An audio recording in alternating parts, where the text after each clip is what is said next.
মতো স্কুলে না আসায় প্রধান শিক্ষকের খুঁটির সঙ্গে বাঁধল এলাকাবাসী। বিদ্যালয়ে সময়মতো উপস্থিত না হলে শাস্তি দেওয়া হয় শিক্ষার্থীকে, যা চিরাচরিত নিয়ম। তবে সে নিয়মে ব্যতিক্রম ঘটেছে ভারতের পশ্চিমবঙ্গের একটি বিদ্যালয়ে। সময়মতো বিদ্যালয়ে না আসায় কোনো শিক্ষার্থীকে নয়, খোদ প্রধান শিক্ষকই শাস্তি হিসেবে বিদ্যুতের খুঁটির সঙ্গে বেঁধে রাখা হলো। আর সেই শাস্তি অবশ্যই দিলেন অভিভাবকরা। সম্প্রতি এই ঘটনাটি ঘটেছে পশ্চিমবঙ্গের পুরুলিয়া জেলায় ঝালদার পুস্তি প্রাথমিক বিদ্যালয়ে। আর শাস্তিপ্রাপ্ত প্রধান শিক্ষকের নাম বিপ্লব গঙ্গোপাধ্যায়। এক সর্বভারতীয় সংবাদ মাধ্যমের খবর অনুযায়ী বিদ্যালয়টির প্রধান শিক্ষক বিপ্লব গঙ্গোপাধ্যায় পঞ্চা থানার বদল গ্রামের বাসিন্দা। তার বিরুদ্ধে বিদ্যালয়টির শিক্ষার্থীদের অভিযোগ, যোগদানের পর 14 বছরের এপ্রিল মাস থেকে স্কুলে সময়মতো আসেন না বিপ্লব গঙ্গোপাধ্যায়। এছাড়াও মিড ডে মিলে মানসম্পন্ন খাবার দেওয়া হতো না। বিভিন্ন অভিযোগ নিয়ে তার কাছে গেলে কক্ষে তাকে পাওয়া যেত না। এ নিয়ে অভিভাবকরা অনেক চেষ্টা করে ওই শিক্ষকের স্বভাব বদলাতে পারেনি।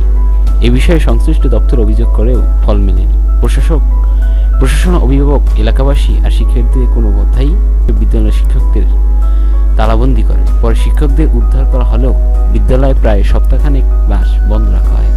বিকল্প হিসেবে পার্শ্ববর্তী দুর্গা মন্দিরে ক্লাস নিতেন শিক্ষকরা।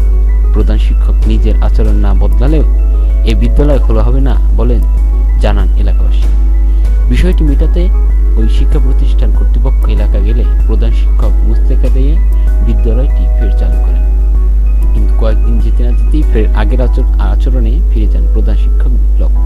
গত আগস্ট মাসে মিড ডে মিলে মুড়ি চানাচুর দিলে স্থানীয় বাসিন্দারা ক্ষুব্ধ হয়ে ওঠেন। এছাড়াও প্রধান শিক্ষক আগের মতোই দেরি করে আর অনিয়মিতভাবে বিদ্যালয়ে আসতে থাকেন। এভাবে প্রায় টানা 3 মাস চলার পর বেশ ক্ষুব্ধ হন এলাকাবাসী। সেই রেশ ধরে সোমবার 18 নভেম্বর বেলা 11:30টার দিকে প্রধান শিক্ষক বিপ্লব বিদ্যালয়ে এলে তাকে বিদ্যুতের খুঁটিতে বেঁধে ফেলেন এলাকাবাসী। তবে খবর শোনার পর কয়েক ঘন্টার পর কর্তৃপক্ষ প্রধান শিক্ষককে মুক্ত করেন। মুক্ত হয়ে স্থানীয় থানায় এ নিয়ে একটি মামলা দায়ের করেন বিপ্লব গঙ্গোপাধ্যায়। মামলায় পুস্তি গ্রামের চন্দ্রকুমার ও গুরুদাস প্রমাণিক নামের 2 ব্যক্তিকে প্রধান আসামি করেন তিনি।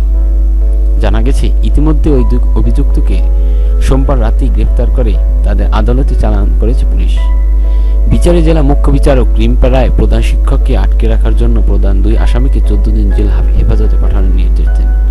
এদিকে স্থানীয়রা জানিয়েছেন অভিযুক্ত ওই প্রধান শিক্ষকের বিরুদ্ধে শুধু ওই বিদ্যালয়ই নয়, আগের 2 প্রতিষ্ঠানে একাধিক অভিযোগ রয়েছে। সেই কারণে 3 বার শাস্তিস্বরূপ বদলি হয়েছেন তিনি।